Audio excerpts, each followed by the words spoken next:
ఏంటి నిన్ను చూసి నువ్వే భయపడుతున్నావా? ఏం చేస్తావ్? నీ ఫేస్ అలాంటిది, భయపడక చేస్తావా? అందుకేగా నాకిప్పటిదాకా పెళ్ళే కాలేదు. అయ్యుంటే ఈ పాటికి ప్రొడక్షన్ ఆపరేషన్ రెండు అయిపోయింది. ట్రై చేస్తున్నాం సార్. ఇప్పటికే పెళ్లి చూపులు హాఫ్ సెంచరీ పూర్తయినాయి. సెంచరీ అయ్యేలోగా ఈ గంతకు తగ్గ బంత దొరకపోతుందా? డబుల్ సెంచరీ కొట్టినా నీకు మ్యారేజ్ అవ్వడం నాకు డౌటే. ముష్టి వాళ్ళకి మోస్ట్ వాంటెడ్ టెర్రరిస్టులకు కూడా పెళ్ళయి పిల్లలున్నారు. నీకేరా లేంది. అయితే నన్నేం చేయమంటావు? బిర్యానీలో బేగాన్ స్ప్రే కలుపుకుని తిని చావు. చాలే, నోరు మూసుకో.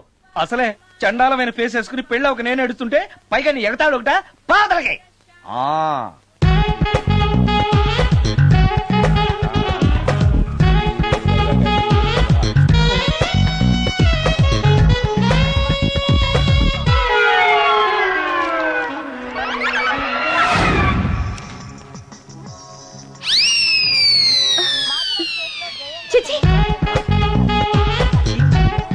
నా మొహం అంత అసహ్యంగా ఉందా? వాడు పెళ్లాంతో హనీమూన్ లో ఉండగా మిమ్మల్ని, పెళ్లాంతో చెప్పు దెబ్బలు తింటున్నప్పుడు నన్ను పుట్టించాడు. అది నా కర్మ. వస్తున్నా.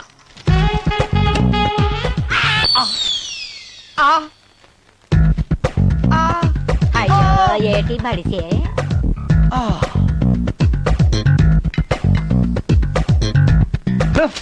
మన ఫేసే ఎవరు చూడలేక వస్తుంటే పైగా ఈ ఎక్స్పోజింగ్ కూడానా? చెయ్యి.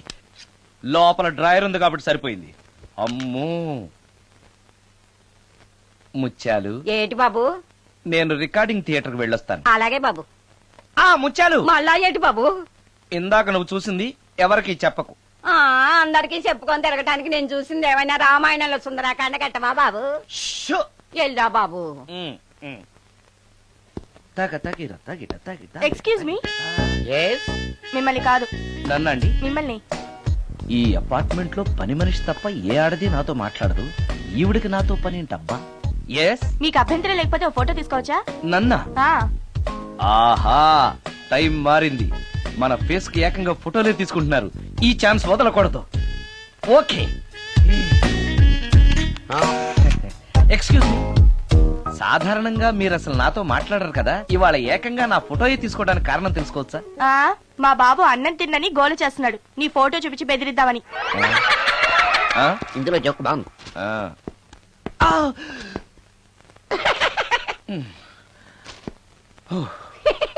20% ఇవ్వడానికి వస్తున్నారు. ఏమండి, వచ్చే వారం తిరుపతిలో బ్రహ్మోత్సవాలు జరుగుతున్నాయి. అయితే వెళదామండి. 3 రోజులు టైం వేస్ట్, 2000 డబ్బు బొక్క. ఏదో టీవీ ముందు కూర్చున్నావు అనుకో, లైవ్ ప్రోగ్రామ్ ఇస్తారు, ఫ్యాన్ కింద కూర్చొని పల్లీలు తింటూ చూడొచ్చు. రేపు ఆదివారం ఏదైనా మంచి సినిమాకి వెళ్దామండి. వారిని 3 గంటలు టైం వేస్ట్, 200 రూపాయలు డబ్బు వేస్ట్. 3 నెలలు కళ్ళు మూసుకోనుకో, ఏదో ఛానల్ వస్తుంది, ఇంట్లో కూర్చొని చూడొచ్చు. అవును, మర్చిపోయాను, నీకు ఫిష్ బిర్యానీ చేయడం వచ్చా? తినాలుంది. ఎందుకు అనవసరంగా డబ్బు ఖర్చు?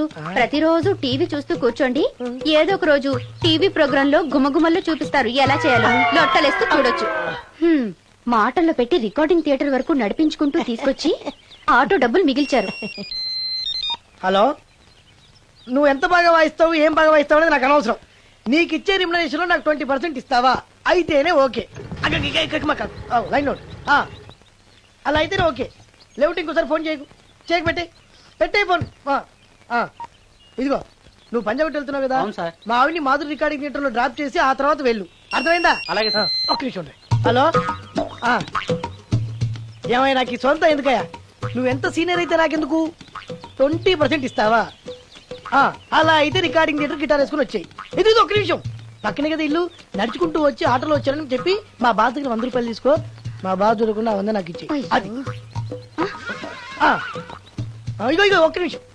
ఇంటి దగ్గరే టీలు టిఫిన్లు తినేసి వచ్చాయి. ఓకే, వీడి పేరు చెప్పి టీలు టిఫిన్లు 3 మారికి చెంది ప్యాకెట్లు, 4 సిగరెట్ ప్యాకెట్లు అని 100 రూపాయలు ఒకేసారి. నువ్వు వెళ్ళు. ఇగో, నువ్వు ట్రాక్ పడిన 2000 రూపాయలు ఇస్తారు, నాకు 200 రూపాయలు కమిషన్ ఇవ్వాలి. ఓకేనా? నేను మీ భార్యనండి. మర్చిపోయాను. నువ్వు వెళ్ళు. ఇగో, మా ఆవిడ డ్రాప్ చేసినట్టు వెళ్ళు. మధ్యలో ఎటు మాక వెళ్ళు. మా గురువు గారు కూడా అనవసరంగా పెట్రోల్ వేస్ట్ చేస్తున్నాడు. నడుచుకుంటూ రావచ్చు కదా, ఇంత పెద్ద బండి ఎందుకో. హలో,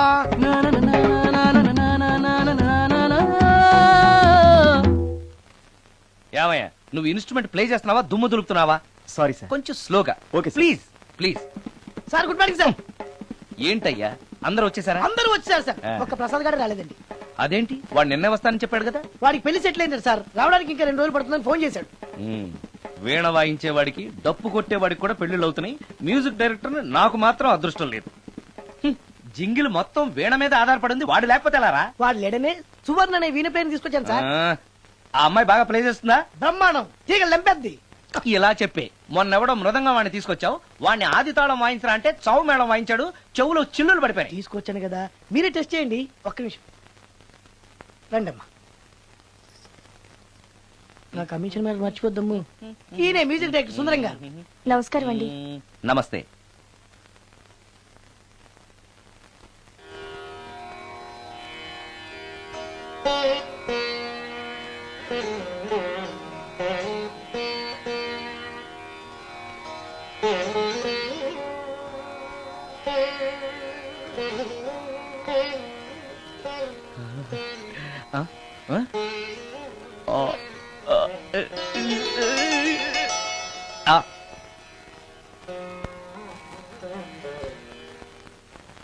బాయ్ కొంచెం అప్పుడే వంకరగా ఉన్నంత మాత్రం రుచిపోతుందా?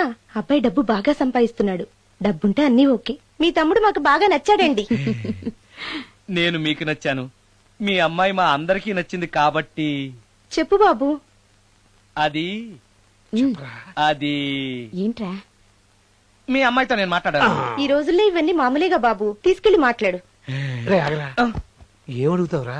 మ్యూజిక్ వాయించడమేనా లేకపోతే స్టెప్స్ కూడా వేయటం వచ్చా అని అడుగుతావా? బల్లిగుడ్లతో ఆమ్లెట్ వేయడం వచ్చా అని అడుగుతా. రే, రే, రే. కింద పడలేదు. మా రోజుల్లో ఇలాంటి పద్ధతులు ఏమీ ఉండేవి కాదు. పెళ్ళివ్వక ముందే పక్కకు తీసుకెళ్లి మాట్లాడడానికి ఏముంటాయని. ఏముంటాయండి, మామూలుగా పెళ్లి చూపుల్లో అమ్మాయిని వంట బార్పు వచ్చా అని మనం అడుగుతాం. కానీ ఈ రోజుల్లో నీకు వంట చేయడం వచ్చా, బట్టలు ఉతకడం వచ్చా, అంట్లు తోమడం వచ్చా అని అమ్మాయిని అబ్బాయి అడగడానికి పక్కకు తీసుకెళ్లి ఉంటాడు. అంతే తేడా. ఓ చాలా ఎక్కువైంది, తగ్గించండి. ఏమీ లేదు, నేను నచ్చానో లేదో తెలుసుకోవడానికి పిలిచాను. నేను నచ్చానా? నువ్వేం మొహాన్ పడకు, ధైర్యంగా చెప్పేయి. దానికంత ఆలోచించడం దేనికి? నేనేమీ అనుకోను, చెప్పేయి. నాకు మీ మొహం చూడాలంటేనే భయం వేస్తుంది.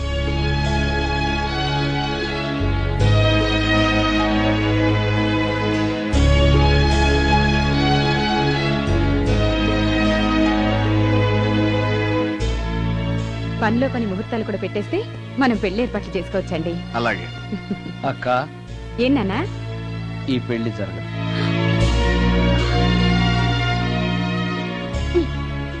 అసలు నీకు బుద్ధుందా? మేమందరం ఒప్పుకున్నాక ఆ అమ్మాయి అభిప్రాయంతో నీకు పనేంట్రా? నేను నచ్చానా లేదా అని అమ్మాయిని వెళ్ళి ఎవరు అడగమన్నారు నిన్ను? సైడ్కి వెళ్ళి మాట్లాడితే సైడ్ ఎఫెక్ట్స్ ఇలాగే ఉంటాయి మరి. ఛ! మీరు మధ్యలో మాట్లాడకండి, అసలే ఒళ్ళు మండిపోతోంది. అది కాదక్క. ఛ, ఊరుకో. ఏంట్రా ఇష్టం? ఇష్ట ప్రకారం అన్ని జరగాలంటే ఏది జరగదు. అంట్లు 9 అని అడిగితే సచిన్ టెండూల్కర్ ఇష్టం అంటుంది.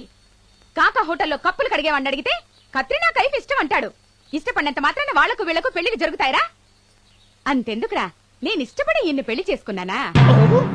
ఏదో గవర్నమెంట్ ఉద్యోగస్తుడు, శాలరీ నచ్చకపోయినా వచ్చే శాలరీతో కూటికి గుడ్డకి ఏ లోటు ఉండదని చేసుకున్నాను. ఆ పర్సనాలిటీ చూడు, ఇన్షర్ట్ చేస్తే బియ్యం బస్తాని మధ్యలో తాడేసి కట్టేసినట్టుంటుంది. నవ్వితే నాగుపం బుస కొట్టినట్టుంటుంది. మాట్లాడితే గ్రైండర్ లో రాళ్లేసి తిప్పినట్టు గలగలగలమని ఒకటే మోత. ఇవన్నీ ఎందుకురా? మనిషికి మాయరోగం వచ్చి ఫట్టుమని పోయాడనుకో, ఏదో వచ్చే పెన్షన్ తో హ్యాపీగా బతకొచ్చు కదా అని చేసుకున్నాను. అయినా ఆడదానికి ఇష్టాలతో పనింట్రా? ఆస్తుందా, అంతస్తుందా, వచ్చే సంపాదన ఎంత అని ఆలోచించి అడ్జస్ట్ అయిపోవడమే. అసలు నిన్ను చూడగానే ముచ్చట పడిపోయి పెళ్లి చేసుకోవడానికి నువ్వేమన్నా మన్మధుడివా లేకపోతే మిస్టర్ ఆంధ్రావా? చూసావా అక్క, నువ్వు కూడా అట్టగన్నావు. దానికి నేను ఇష్టం లేదంటే పెళ్లి చేసుకోవచ్చే, కానీ నన్ను చూస్తేనే భయపడిపోయే ఆడదని నేను ఎలా చేసుకోమంటావు? ఎలా? నువ్వు ఒక వేస్ట్. గురుగారు నచ్చిందా? భయమేస్తుంది. ఏదో ఒక మూడ్లో అలా అనేశాను, సారీ. ఆ రోజు నేను అలా మాట్లాడి ఉండకూడదు, నన్ను క్షమించండి. అబ్బే, ఐఎమ్ వెరీ సారీ. మీరు చాలా బ్రహ్మాండంగా ప్లే చేశారు, చాలా బాగుంది. మీ ఆయన అందంగా ఉంటాడా? చాలా అందంగా ఉంటారు. ఆ రోజు నన్ను చేసుకోపోవడమే మంచిదైందనమాట. మీరు చాలా అదృష్టవంతులు. కాదు, దురదృష్టవంతురాల్ని. ఆయనకు లేని అలవాటు అంటూ లేదు. అన్ని అవలక్షణాలే. ప్రతిరోజు ఆయన మాటలతోనూ చేతలతోనూ నాకు నరకం చూపిస్తున్నారు. జీవితానికి కావాల్సింది అందమైన మనసు తప్ప ముఖం కాదని తెలుసుకునేసరికి నా జీవితం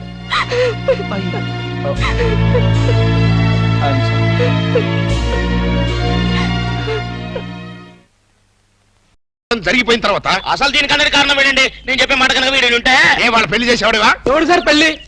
వీడొకడు లీకేజ్ అయినటువంటి డ్రైనేజ్ గొట్టంలాగా నీ కాలు ముక్తా బంచన్ నీ కాలు ముక్తా బంచన్ అని అడవిలో గొన్నెనుగులాగా తింటమే తప్ప పనికి రాడు. సార్ మీరు ఇంకోసారి ఛాన్స్ ఇస్తే ఏం శోభనం చేస్తావా?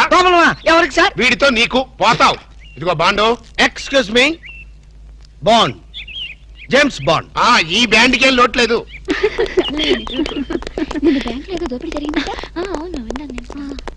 రేయ్, ఆ పిల్ల కదరా మా అబ్బాయి గొంతులో గుచ్చుకున్న గులాబీ ముళ్ళు. Coming madam, cool drinks. మీరు ఏ టైంలో ఏం తాగుతారో తెలుసు కాబట్టి తెచ్చాను madam. Shut up. Welcome madam. అలక వేరే ని లవ్ చేస్తున్నట్టున్నాడే. You shut up. ఇప్పుడు ఒక పందెం. బాటిల్ మీద మూతని ఓపెనర్ లేకుండా ఓపెన్ చేయాలి, లేకుంటే కూల్ డ్రింక్స్ లేవు. ఓకే, అది కూడా గోడుతోనే ఓపెన్ చేయాలి. ఓకే? మూత ఈ మూతల కక్కుర్తి ఇప్పుడు వద్దు సార్. కక్కుతంటావేంట్రా? ఒకటా రెండా 6 మూతలు.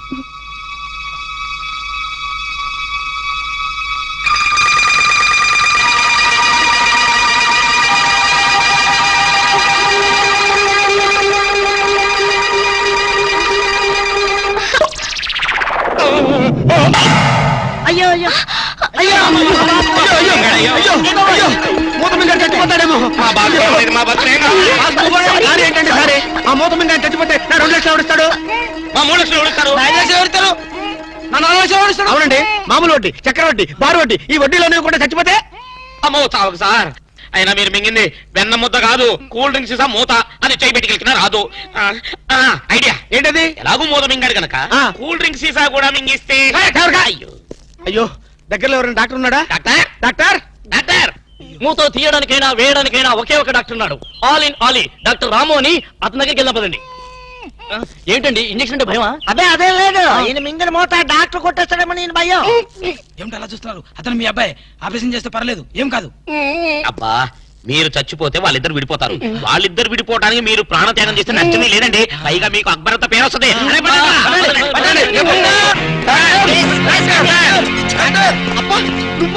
ఇలాంటి మూతలు మిగతా నాకు ముందే తెలుసు.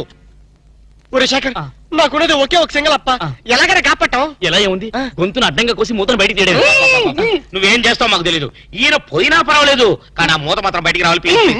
డోంట్ వరీ అప్ప, మీరు జాగ్రత్తగా కోసి మూత బయటికి తీసి మళ్ళీ జాగ్రత్త కుట్టేస్తా. అలాగే, మీరు ఆపరేషన్ మొదలు పెట్టండి, నేను అలా బయటికి వెళ్ళొస్తాను. ఎక్కడికి? నాకు తెలిసిన టైలర్ ఒకడు ఉన్నాడు, వాడు తీసుకొస్తే సూది దాన్ని తీసుకొని టక్ టక్ టక్ కుట్లేస్తాడు.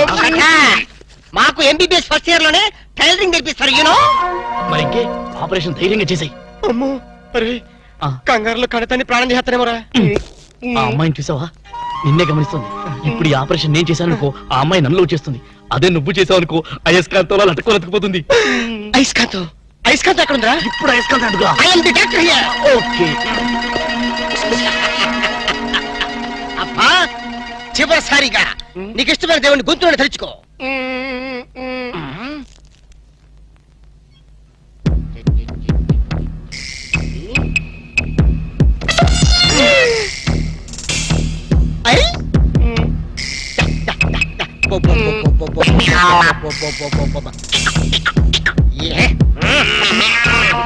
అదేం కాదు, నాకు తెలుసు.